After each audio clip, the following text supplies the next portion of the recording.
নমস্কার, আমি অর্কজ্যোতি, একজন অপেশাদার জ্যোতিষী। 2010 সাল থেকে আমার এই বিষয়ে অধ্যয়ন শুরু। কলকাতার বেশ কয়েকটি রেপুটেড কলেজে আমার জ্যোতিষ শিক্ষা সম্পন্ন করি। এরপর সমাজের বেশ কয়েকজন গুণী জ্যোতিষ বিশারদের কাছে ব্যক্তিগতভাবে আমি জ্যোতিষশাস্ত্র অধ্যয়ন করি। বর্তমানে আমি জ্যোতিষশাস্ত্র নিয়ে আরও পড়ালেখা করছি জ্যোতিষশাস্ত্রের উন্নতির জন্যে। আমি যে কথাটা বলতে চাই সেটা হলো, বিগত কয়েকদিন আগে আমি ফেসবুক লাইভে এসে বলেছিলাম যে এবছর কিছুদিন আগে অর্থাৎ 9ই আগস্ট যে দুঃখজনক বেদনাদায়ক ঘটনা ঘটেছে আমাদের তিলোত্তমার সঙ্গে, তাই তার স্মৃতির উদ্দেশ্যে এবং তার প্রতি শ্রদ্ধা জ্ঞাপনার্থে শ্রদ্ধাঞ্জলি হিসেবে এবছর আমি যে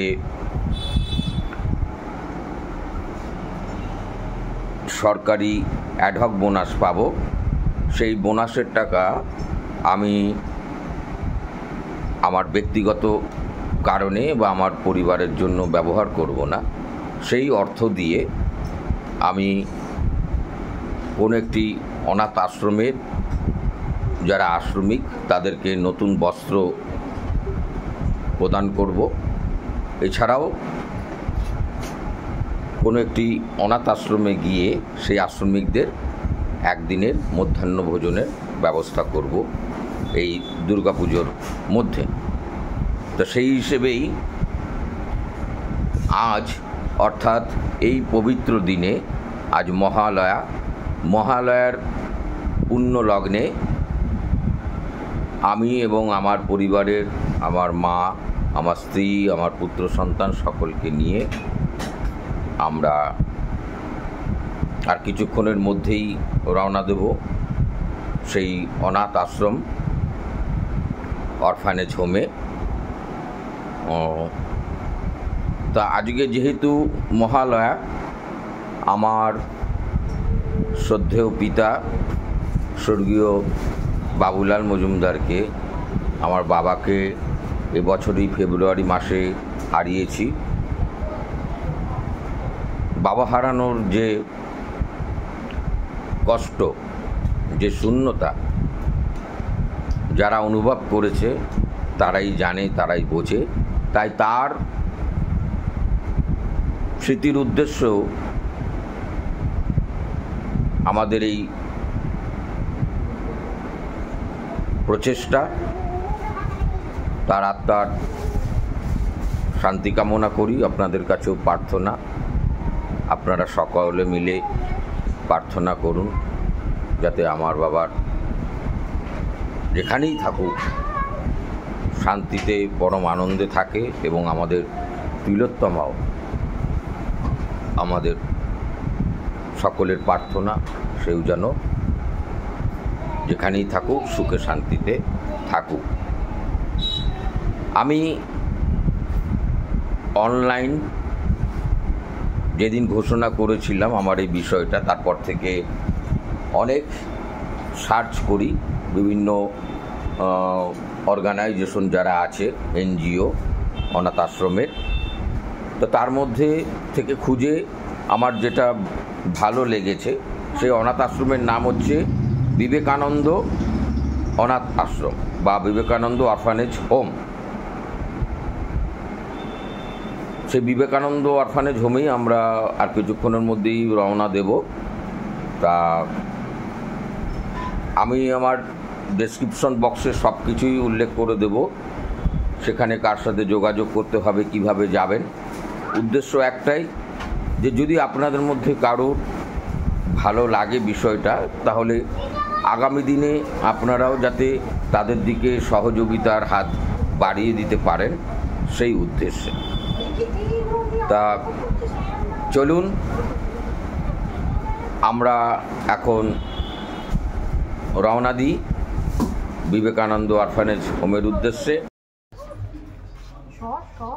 আমরা এখন বেরিয়ে পড়েছি বিবেকানন্দ অনাথ আশ্রমের উদ্দেশ্যে, বিবেকানন্দ অরফানেজ হোম। আর কিছুক্ষণের মধ্যেই আমরা পৌঁছে যাব।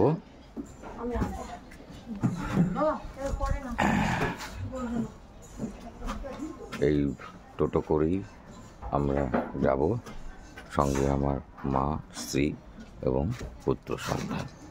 তাহলে চলুন, যেতে যেতে আবার কথা হবে, তারপরেই আমরা পৌঁছে যাব আমাদের গন্তব্যস্থলে।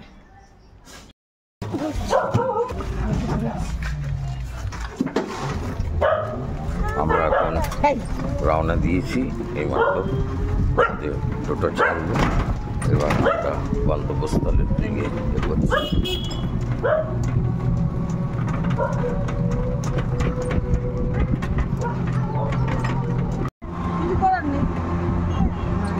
ওই সাদা যেটা ওটা গায়ে জড়িয়ে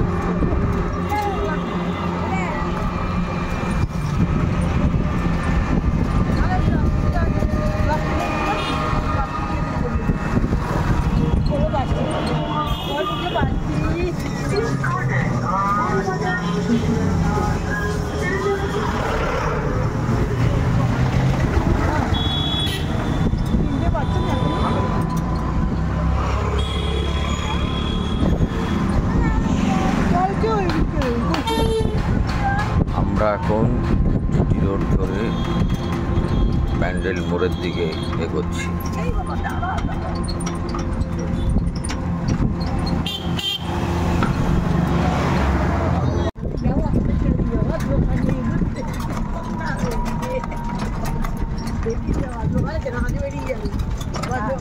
এখন আমরা বিবেকানন্দ আশ্রমের কাছাকাছি চলে এসেছি।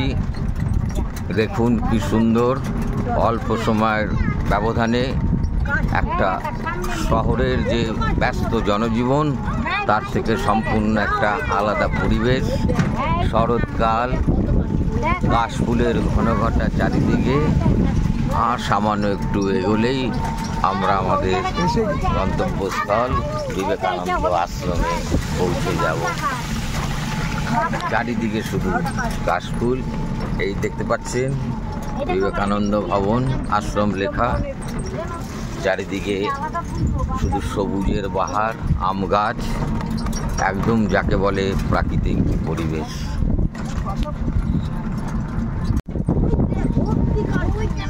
কাশফুলের পুরো বন দেখুন, শুধু কাশফুল আর কাশফুল, এত কাশফুল আমি সত্যি কখনো এর আগে দেখিনি।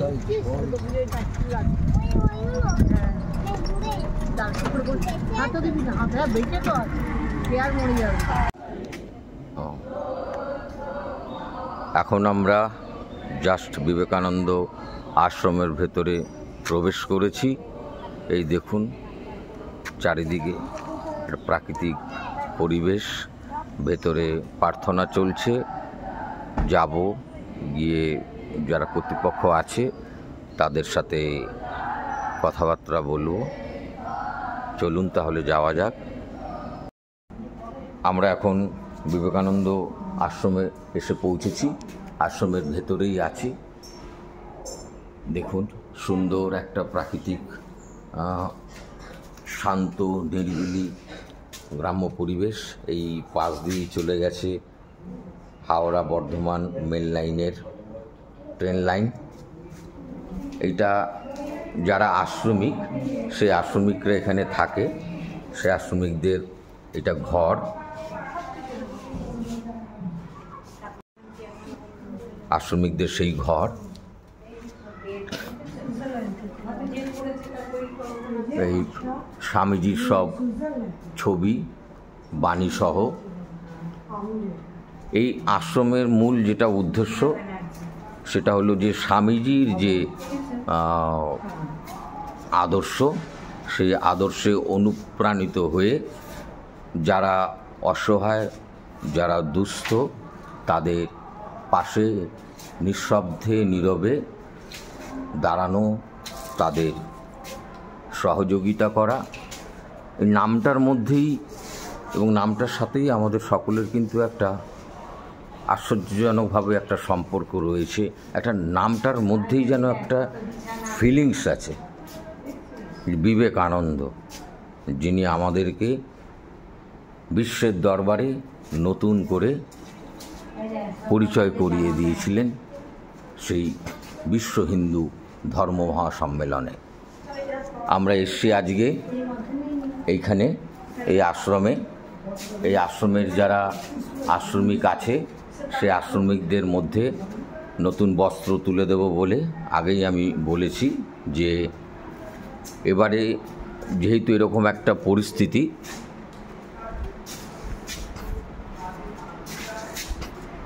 এই হচ্ছে শ্রী ঠাকুর, মা ও স্বামীজির প্রতিকৃতি।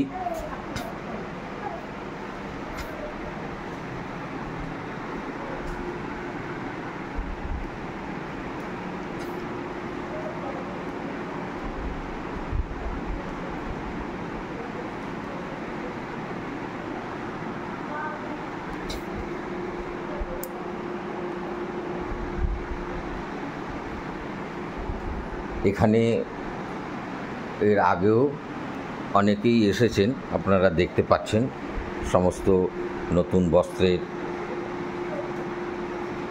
প্যাকেটগুলো, সেগুলো পড়ে রয়েছে। তারা দিয়ে গেছেন এখানকার যারা আশ্রমিক, তাদের পুজোয় নতুন বস্ত্র। আমরাও এসেছি। চলো চলো যাও।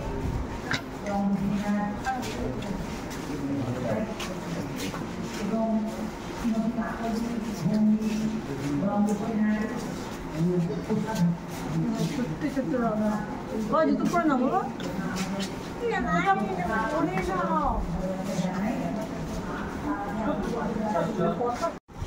বাবা এসো, শুভজিৎ বাবা এসো, ওইদিকে ওইদিকে ওইদিকে তাকাও, দাদার দিকে দাও। হ্যাঁ দাদাকে দাও, তাকাও শুভজিৎ, একটু তাকাও। হ্যাঁ ঠিক আছে। অয়ন পাল বাবা দাও, দাদাকে দাও। অয়ন পাল, হ্যাঁ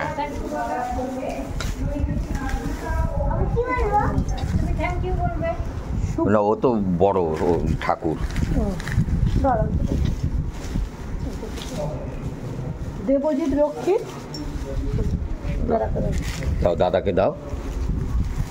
হ্যাঁ দেবজিৎ তাকাও একটু, তুমি তাকাও একটু। হ্যাঁ ঠিক আছে। রোহিত ওরাও, রোহিত রোহিত রোহিত ওরাও দাও, তাকাও। হ্যাঁ সংগ্রাম মজুমদার দাও, দাদাকে দাও, তাকাও এদিকে। হ্যাঁ এবার তুমি আসো, এবার তুমি আসো, এদিকে চলে আসো। রিক চৌহান, রিক চৌহান। ও ওটা তো হলো না, ওইটা একটা ওই তাকাও দিকে। হ্যাঁ হ্যাঁ ঠিক আছে। হ্যাঁ এই থাক, ঠিক আছে। বিজয় নারায়ণ মুর্মু, বিজয় নারায়ণ মুর্মু। হ্যাঁ হ্যাঁ ঠিক আছে। সত্যনারায়ণ মুর্মু, সত্যনারায়ণ মুর্মু, সত্যনারায়ণ মুর্মু। তাকাও দিকে। হ্যাঁ ওই হাত রেখে একটু আশীর্বাদ করো, বড় তো। ঠিক আছে। এবার সৃজন কিশোর, হ্যাঁ শুভদীপ সোরেন,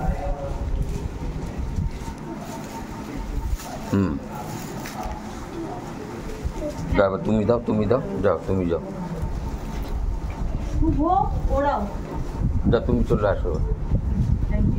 যা তাকাও। হ্যাঁ রূপম দুর্লভ।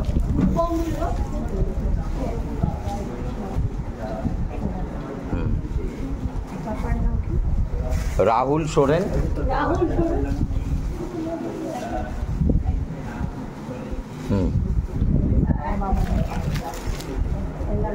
ও লক্ষ্মীকান্ত মুর্মু। টাকা ব্যাস ঠিক আছে, এই তিনটে আমি দিয়ে দিই, ঠিক আছে। আর এই তুমি একটা শাড়ি ওনাকে দেবে, মা একটা শাড়ি দেবে। এখানে তুমি এদিকে আসো, রেকর্ডিং হচ্ছে, তুমি শুধু এইটা টিপলে পরে হচ্ছে ইয়ে স্টিল ছবিটা হবে।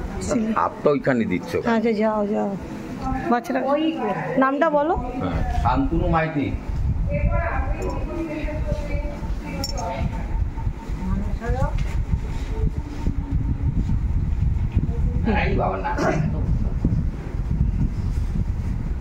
সত্যনারায়ণ বর্মন।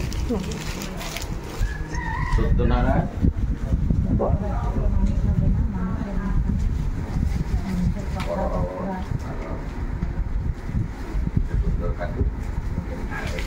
একদম। আর এই সুপ্রদীপ ঠাকুর, ওকে দিয়ে দাও। এটা হচ্ছে সুপ্রদীপ ঠাকুর। হ্যাঁ, ওয়েলকাম। মা না না না, আমারটা দিই। আচ্ছা ভাই একটা দিয়ে, দুজনে মেরে দাও, দুজনে দিয়ে দিই। শ্রাবণী পড়লে কে? চলো শ্রাবণী পড়লে ওই যা যা ঠাক দিয়ে হয়তো ওই সরো সামনে থেকে ওই মাসে দেখি, মাকে সত্যি দেখি। সাইড হও, তুমি সাইড হও একটু, এই দিকটা আসো আর একটু। হ্যাঁ, শ্রাবণী দাও, ওটা হাতে দিয়েছো? হ্যাঁ ঠিক আছে,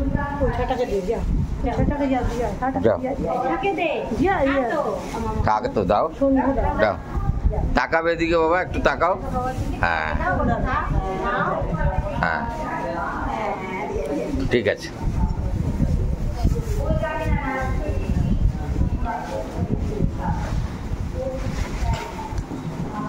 ছোট দাদা আছে কি, কইটুকু তো সবাই আছে বাবা। দাদাগুলো যতজন ছিল দাদাগুলো। আমাদের আজকের যে বস্ত্র দান, নতুন বস্ত্র, সেটা আমরা বলেছিলাম যে এবারে যেহেতু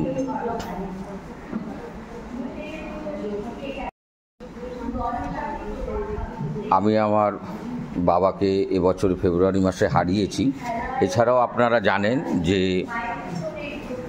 গত 9ই আগস্ট আমাদের তিলোত্তমার সাথে যে ঘটনা ঘটেছে সেটা অত্যন্ত মর্মান্তিক, দুঃখজনক এবং বেদনাদায়ক।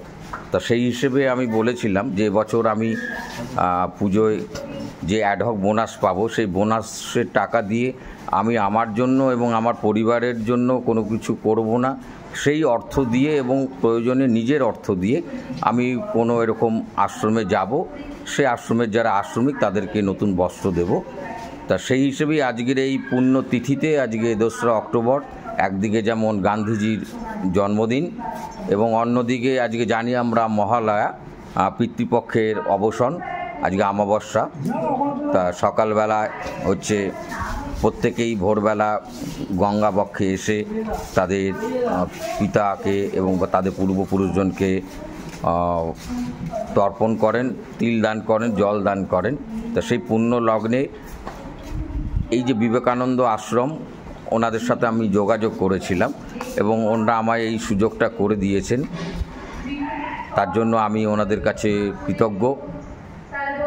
ওনাদের এই যে কর্মকাণ্ড, যে শিব জ্ঞানে জীব সেবা, স্বামীজির যে আদর্শ শিব জ্ঞানে জীব সেবা, সেই আদর্শে অনুপ্রাণিত, উদ্বুদ্ধ হয়েই ওনারা এগিয়ে চলেছেন।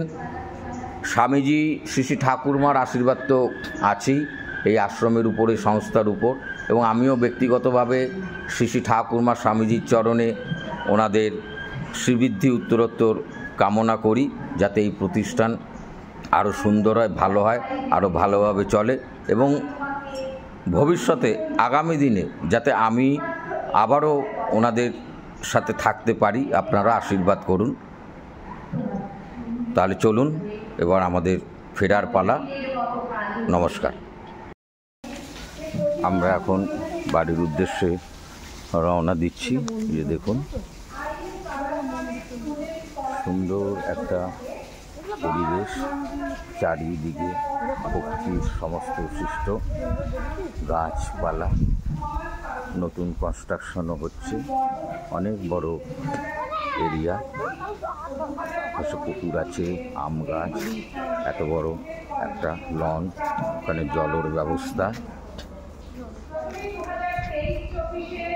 আর এই হচ্ছে বিল্ডিং যেখানে ক্লাস নেওয়া হয়, দোতলা। আমরা যেখানে ছিলাম সেখানে অফিস ঘর, এবং শ্রী ঠাকুর মা স্বামীজির প্রতিকৃতি রয়েছে, সেখানে ওনারা পূজিত হন। হ্যাঁ হ্যাঁ,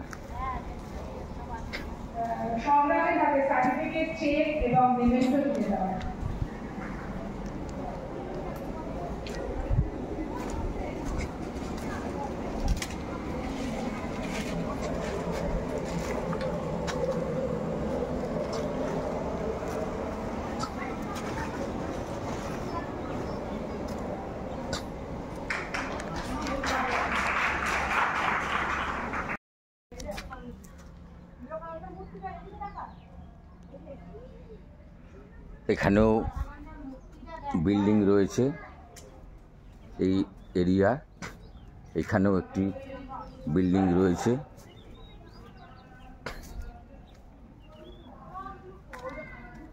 বিশাল এলাকা জুড়ে এই আশ্রম। আমি একটু ঘুরিয়ে আপনাদেরকে দেখানোর চেষ্টা করছি।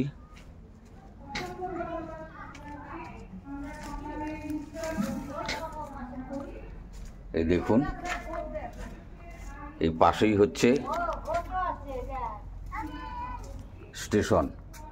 স্টেশনের নাম হচ্ছে আদি সপ্তগ্রাম। মোটামুটি তাহলে লোকালিটিটা বুঝতে পারছেন কোন জায়গায়। কাশফুল একটি বিল্ডিং,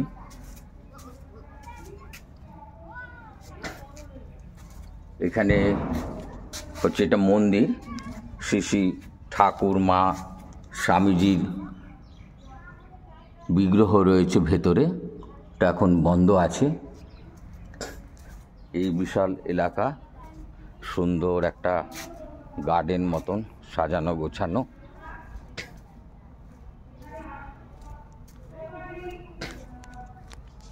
এই দিক থেকে আর একটা রাস্তা আছে, বিবেকানন্দ আশ্রম, আদি সপ্তগ্রাম। আপনারা তো কম বেশি বুঝতেই পারছেন। এছাড়াও আমি ডেসক্রিপশন বক্সে কীভাবে এখানে আসতে হবে বা কার সাথে যোগাযোগ করতে হবে সেটা উল্লেখ করব। যদি আপনাদের মধ্যে কেউ মনে করেন এনাদের সাথে যোগাযোগ করে এনাদেরকে সহযোগিতার হাত বাড়িয়ে দিতে পারেন। ওই অবধি জায়গা, এই যে বাউন্ডারি দেখতে পাচ্ছেন, সেই বাউন্ডারি এলাকা পর্যন্ত এই বিবেকানন্দ আশ্রমের জমি, ওইদিকেও চলে গেছে।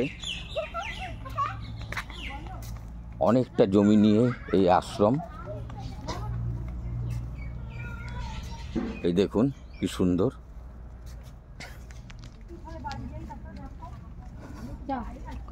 আমরা এখন বাড়ির দিকে রওনা দেব। আমরা টোটো করে এসেছি, যেহেতু আমাদের বাড়ি থেকে টোটোতে আসা যায়। আপনারা দেখলেন যে নতুন বস্ত্র প্রদান, সেটা মূলত আমাদের যে তিলোত্তমা, সেই তিলোত্তমার প্রতি আমাদের যে শ্রদ্ধা বা শ্রদ্ধাঞ্জলি এবং তার স্মৃতির উদ্দেশ্যেই, এবং আমার পিতা যেহেতু এবছর ফেব্রুয়ারি মাসে পিতাকে হারিয়েছি, বাবাকে হারিয়েছি, তাই তার স্মৃতির উদ্দেশ্যে এবং তাকে শ্রদ্ধাঞ্জলি হিসেবে এই বিবেকানন্দ আশ্রমের যে কজন আশ্রমিক, মোট 18 জন, এবং 2 জন সহকর্মী, 2 জন, তাদেরকে নতুন বস্ত্র প্রদান করা হলো। এবার আমরা বাড়ির উদ্দেশ্যে রওনা দেব। এই দেখুন, এই স্বামীজির একটি বিগ্রহ, খুব সুন্দর, যেখানে দেখতে পাচ্ছেন যে স্বামী বিবেকানন্দের যে বিগ্রহ তা আবরণ উন্মোচন করলেন শ্রীমৎ স্বামী বিশ্বময়ানন্দজি মহারাজ, সম্পাদক, রামকৃষ্ণ মিশন আশ্রম, সারগাছি, মুর্শিদাবাদ।